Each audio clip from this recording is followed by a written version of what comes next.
Welcome to the Tactical Dent Tech Podcast. You are now part of a small underground movement of dent technicians from all over the world. We are on a mission to change our industry with innovation, intelligence, and skill. But because we don't rely on an insurance company to steer customers our way, we need to do things different. We need to do things smarter. We do that through a network of technicians that we call the Tactical Tech Movement.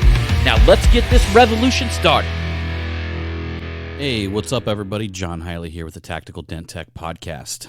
It is Sunday, and I am actually working over at the shop. I'm working on a hail damage vehicle, one that probably the worst one that I've seen during this storm.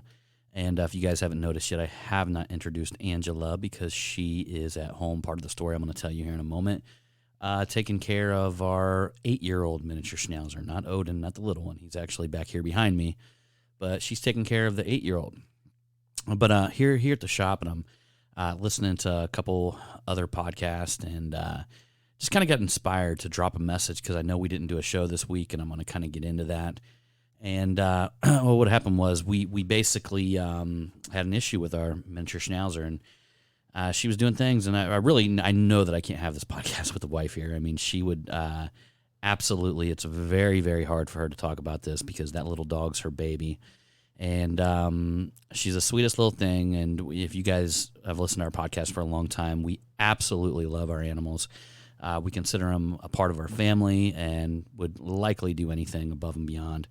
And a little bit of the podcast is just going to be talking about that, you know, the ability to take care of the things around you, you know, the ability to do that, because that's, you know, one of the things I think we overlook when it comes to making money, you know, on doing things right, and not only making it, saving your money, and, you know, working hard to basically become the biggest and the best version of yourself. This is what fucking people who are providers do, man.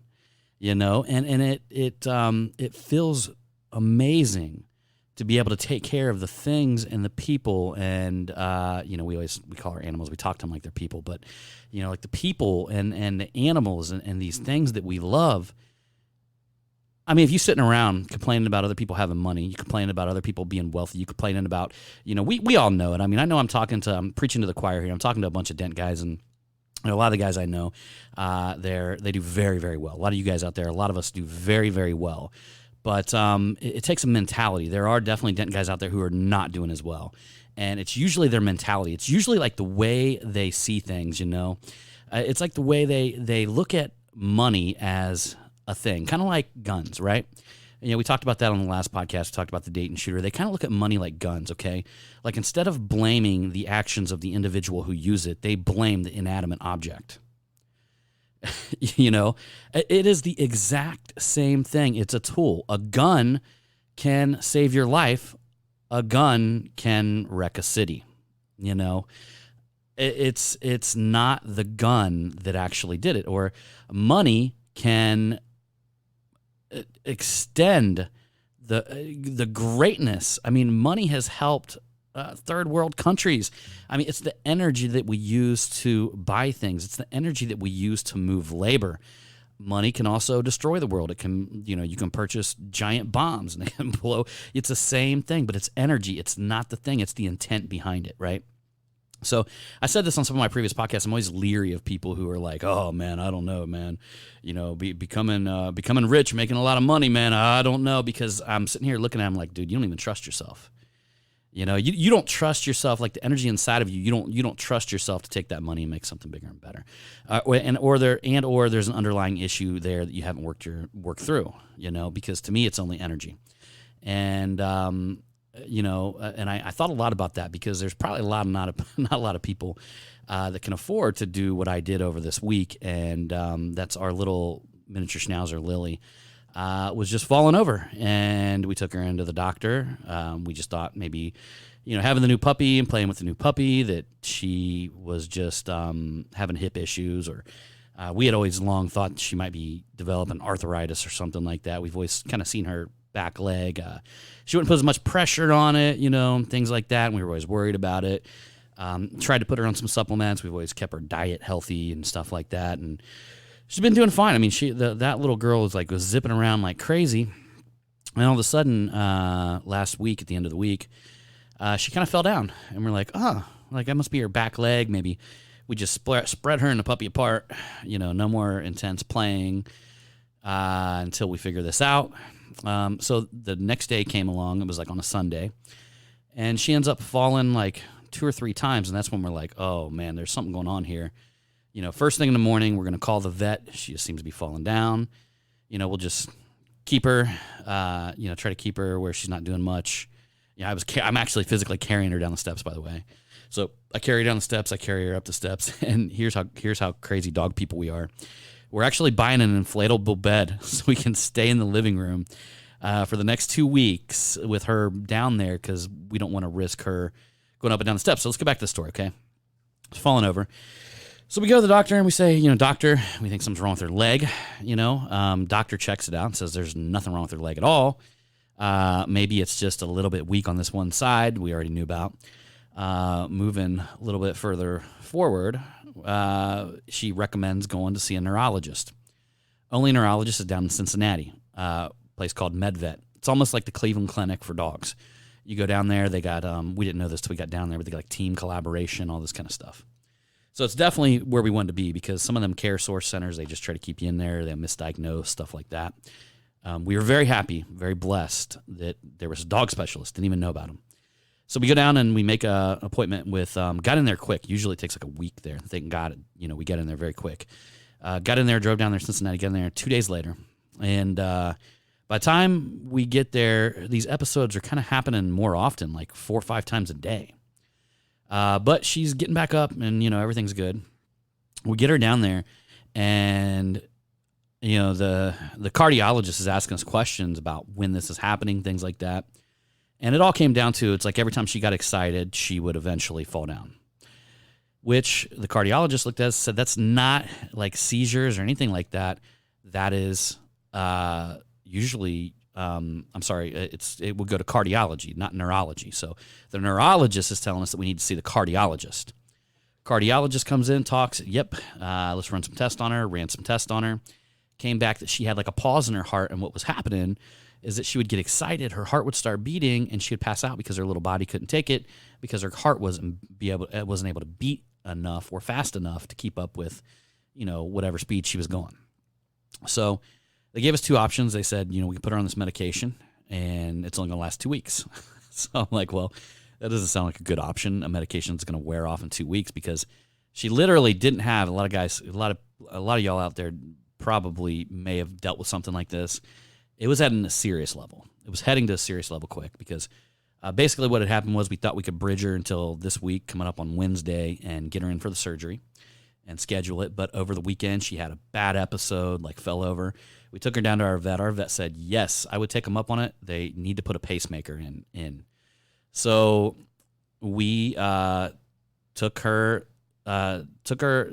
straight down there, did the whole emergency thing over the weekend, and they were literally waiting for her, and now she's sitting at home with a brand new pacemaker, and she's doing amazing. So, I thought about this because, the cost associated and stuff like that, to a lot of people it'd be horrible, man. I mean, it would be horrible to have to see somebody, lose their dog because they couldn't afford to take care of them. To me, it felt like a drop in the bucket. It actually didn't feel like anything. I always feel good when I'm able to take care of situations. Something about being a provider and being able to step up and say, yeah, let's take care of it. It makes me feel good inside. It makes me feel even better that I can take care of the people that I love. It makes me feel better that I can take care of the dogs that I love. And it makes me just feel amazing inside to do it. I don't think about the money. I just don't, I have this inherent belief. I'm like, 10 times will come back. It doesn't matter. You know what I mean? Money just, I've got this belief that money just comes to me regardless. I've got a deep-seated belief that money just falls in my lap all the time. And until I created that belief in my life, until I created that belief and ingrained that into my thoughts, and things were difficult before that, and things were difficult before that because I always, there was something in my mind before that said money's so hard to get, you got to work really hard to get it, right? And I'm not saying I don't work hard, but when I started realizing that money just falls into my lap, all I got to do is bring value to the world. That I got to focus on value, and then I got to focus on doing it efficiently. Okay, that's what took it to the next level, right? So when people, and actually I had this conversation with my barber the other day, and he didn't quite get it at first. Now I think he kind of gets it. But I was talking to my barber, and he does really well. He does really well. I don't think he's doing what we do. Some of the successful dent technicians out there, hail damage. I mean, it's hard to beat that. I even talked about how one time I trained a guy who at one point in his life was a big drug dealer. And he said the reason why he got into this business because it was the closest thing to drug money, which is hilarious to me. But, people don't realize how good we got it, in some circumstances compared to other folks out there. And that being said, that's why I feel like I'm preaching to the choir right now. But, going back to that, I told my barber the other day, I said, a man can't really be his greatest potential unless he can, have as much money as he wants. Right. And it's so funny. Like people, when you bring up that subject, there's nothing that I've ever seen people begin to squirm. And I mean, this guy is a legit dude. He's a legit dude, but still making a dude like him squirm. Right. And it's because people have these deep-seated beliefs with money that they associate with things that money is not fucking responsible for. It's just like when you walk up to somebody who's super liberal and hates guns and you say something about guns and you watch them squirm. Most people do that with money. And there's no reason to, People come to you and like, oh, well, if I make money, I'll never be able to spend time with my family and all that. No, you know what? No. Dude, you make money, you're going to be able to spend better time with your family because you're not going to have to worry about paying your fucking bills. You're going to be able to take longer vacations. You're going to be able to do better, greater. You're going to be able to do greater things for them. You're going to be able to step in when fucking shit goes wrong. And you're going to be able to have the capital to move that shit, to move labor towards whatever end results you want. So by saying that you need ample amounts of money, whatever you wish to be the greatest version of yourself, is fucking true. It is fucking true. So whatever, and again, I feel like I'm preaching to the choir here. So, but if you have any reservations or something in the back of your mind that's telling you that, no, it's greedy to want a lot of money. It's greedy. No, it's not.